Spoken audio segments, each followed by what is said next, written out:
Hey, my little pumpkins, welcome back to the channel. We've got a lot of interesting news popping off today. We've got update 1.7 news. We know that that's usually followed up by some DLC mischief, so we all think that is coming. We are at that 90-day mark, so most of this was pretty expected. But update 1.7, it, pun intended, it has some teeth. This is probably one of the most hardest hitting updates we have seen in a while. Probably the most consequential one since the free aquatic pack. The pre-aquatic DLC update. Really interesting stuff going on. I know the mapping tools, that's really cool. Some of you guys probably won't even use that. You'll just kind of still go into your, your flat sandbox maps and stuff, which is cool. But just to know that people have the option to kind of make their own, custom height maps going in, and just the creativity people will be able to do with that is really interesting. And I'm definitely glad to see it come to an update. Remember, you're also going to get swimming changes. So the community managers actually put a post out on the forums today, if you follow over on there, and they said following the bear update from 1.6, some of our big cats will be getting their paws wet with deep swimming.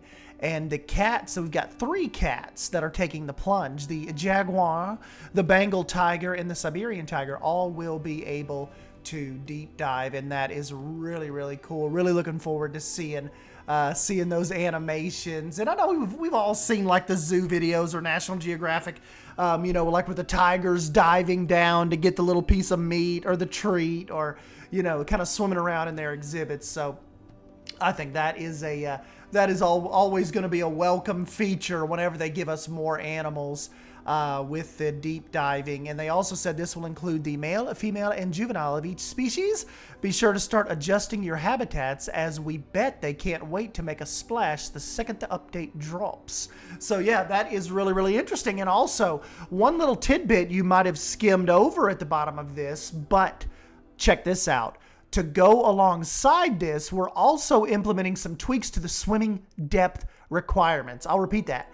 We're implementing some tweaks to the swimming depth requirements for individual species. This should allow diving turns for deep swimming animals to remain smooth, while also preventing clipping. Minimum depth requirements range from 2 meters to 4. So hopefully that means, I know me personally, like just from a Suyana standpoint, I've always kind of had issues with the otters, like not being able to really make the water like as shallow as I want it.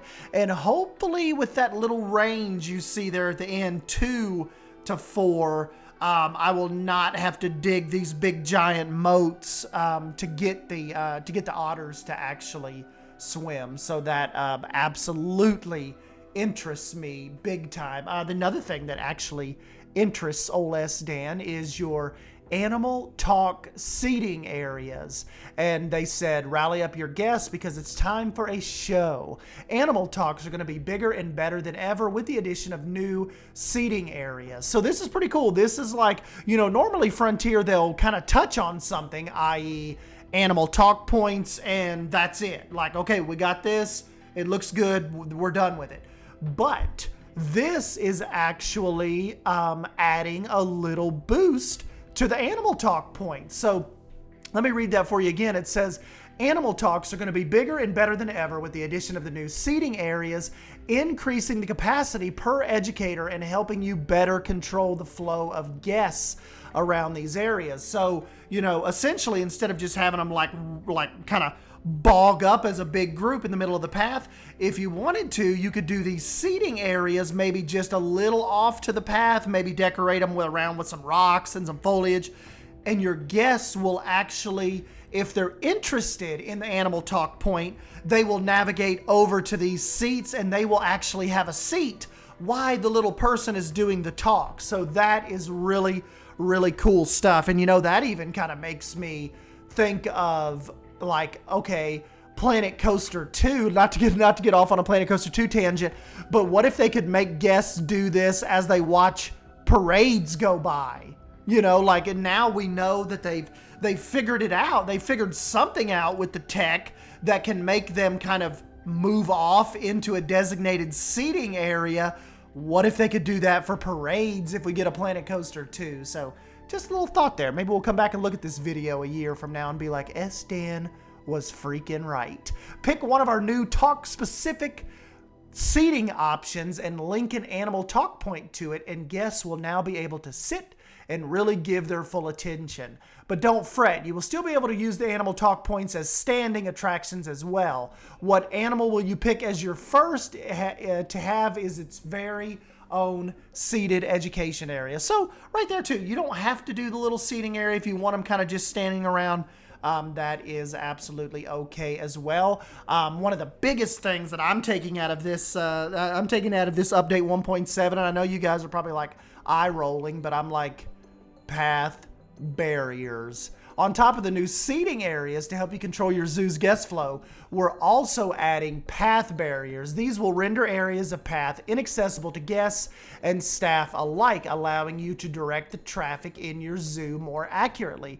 For areas where you want guests to have options to pass, but less likely to do so, we're also adding in curbs. These will discourage guests from crossing, but they will still use it if the area is otherwise too crowded or there is no other route. So that is very, very cool. I know a lot of you guys were wanting that from the very beginning. So now you'll be able to put up your little kind of like backstage barrier areas, and the guests will not go wandering off where you do not want them to.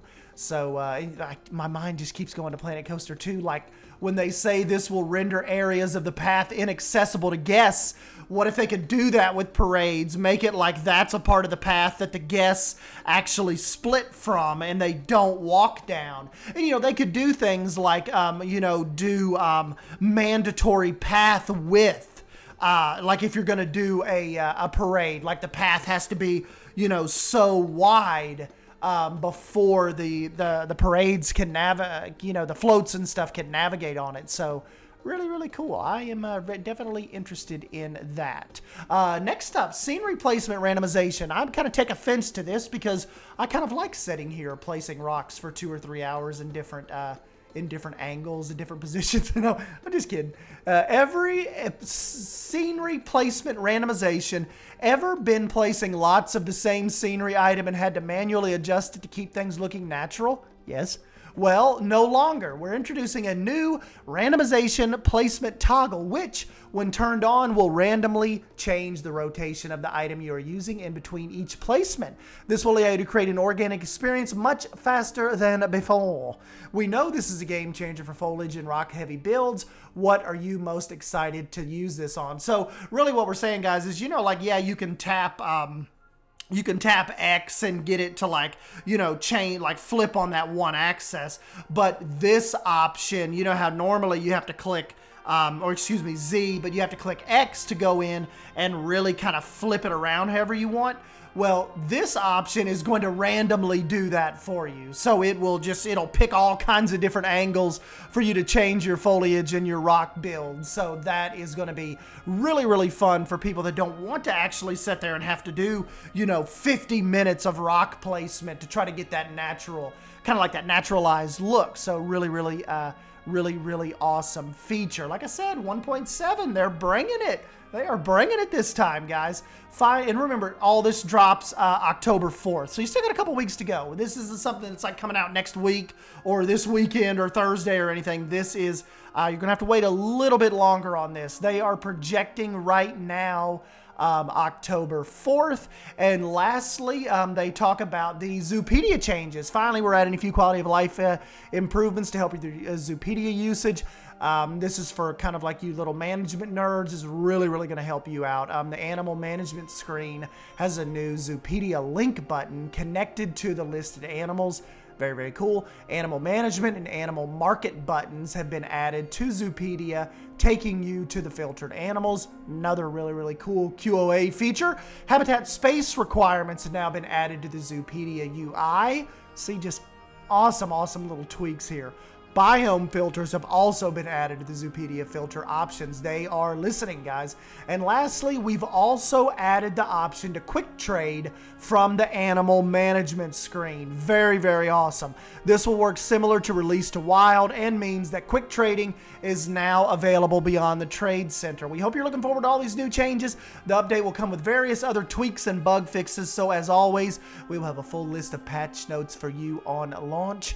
There's more news from us still to come very soon in bold, they say. So be sure to keep an eye out on our social media, but for now, we're hanging out on Twitch to chat about Update 1.7 and spend some time with you all. So that was earlier today. That was at like 11 today. So if you get a chance, they may upload it to their YouTube channel. If not, go to their go to Frontier's Twitch channel, and hopefully you should be able to watch that back. And just put this out there for my buddy Lion Rider. If anybody was watching that and was thinking Lion Rider was a dick, PSA, there was a guy that was impersonating Lion Rider during the Twitch stream. That was not Lion Rider at all. As a matter of fact, Lion Rider was talking to us in Discord while that stream was going on. So that was some troll out there. So definitely just wanted to give a shout out to my buddy. He was not, if you were thinking that was Lion Rider, that was not him. That was just a troll out there. So being a little weird. But anyways, guys, yeah, I'm S10 Wolf. As always, don't forget to smash the like button if you end up enjoying this video, and it helps to push out to your friends. And if you're new here, come back. We'll be covering all the Update 1.7 news, and hopefully some DLC news is very, very close upon us. We'll be covering that as well. And we'll be diving right into all of this October 4th. In other news, be on the lookout for some new Pine Mountain Sanctuary episodes that are dropping with me, Zoof, and Beyond Drew TV and Simply Savannah.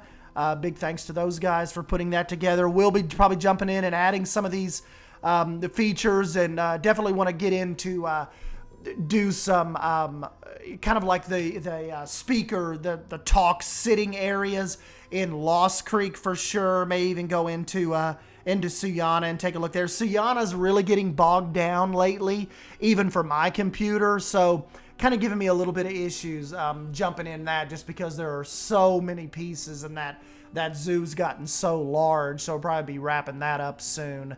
But anyways, guys, yeah, like I said, be on the lookout for more news.